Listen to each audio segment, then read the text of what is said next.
Now here's where things get interesting. Now notice that what we've done with this median noise layer is if I option click on the mask, you can see how this is exponentially darker than this version.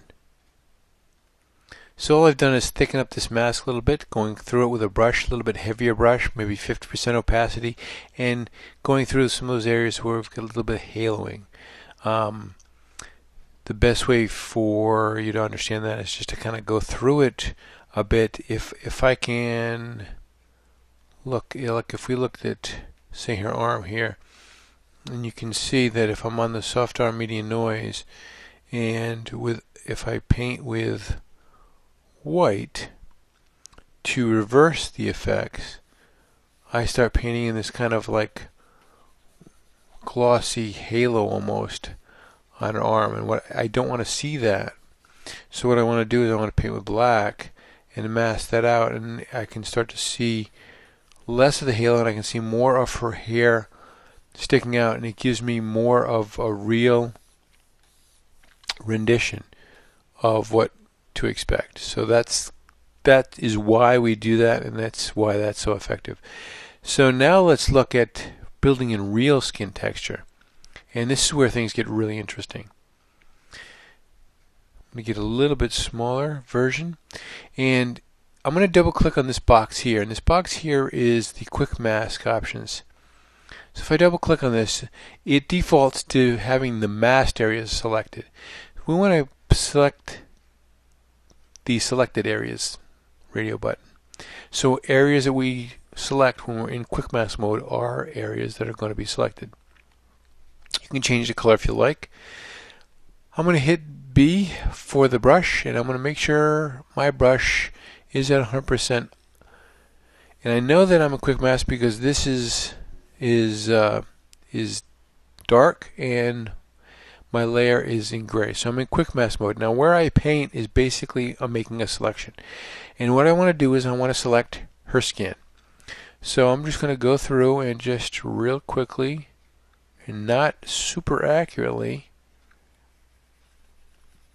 select her skin. I'll do her whole face, including her eyes and her nose and her lips. You'll see where I go with that here in a second. And then we can do her arms.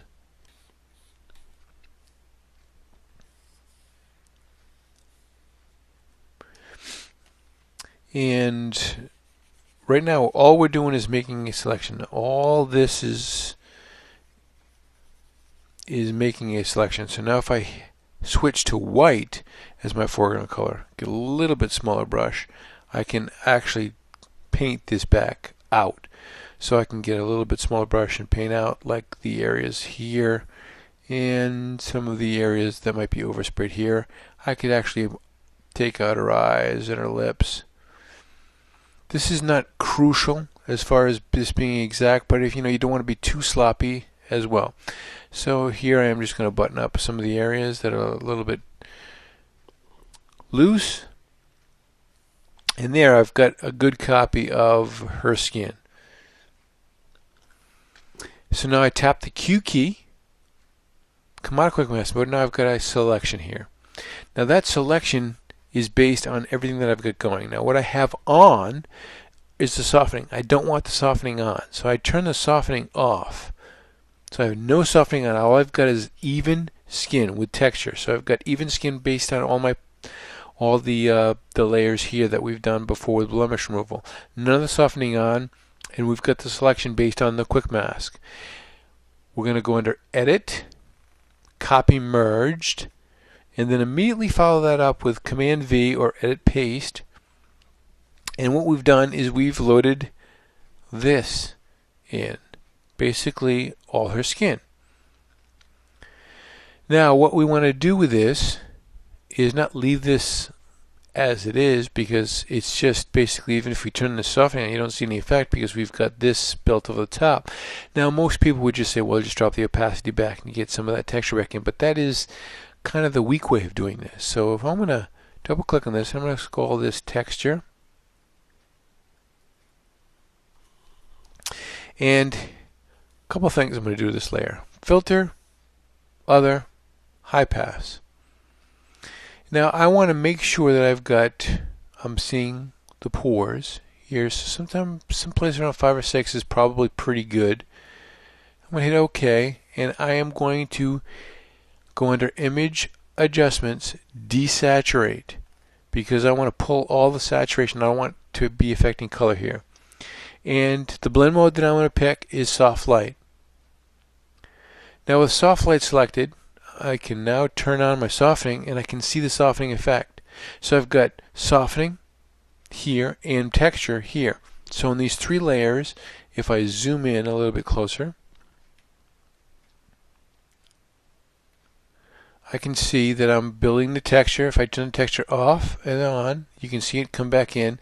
And what I have not done here, remember I said we work hot because I want to be able to back this off and negotiate this. So I'm going to turn the texture off, and I'm just going to balance out the software filter and the median noise.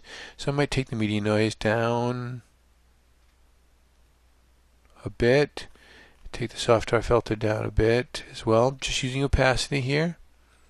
Just getting a nice blend of softening. Then I have the texture on the top. If there's too much texture there, I can drop that opacity back off a little bit and dial it in.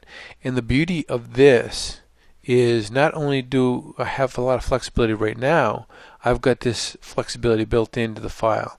So if I print this and I discover that it's too soft or not soft enough, I can go back and I can make adjustments. This is why I've worked hot in order to give me the maximum amount. So I know that when I'm working to a heavy degree, to a place where I'd probably not want to be. It's excessive. That way I pull back to a nice safe spot. So the next method we're going to use is a little bit more advanced than this, and that'll be the last part of the scan.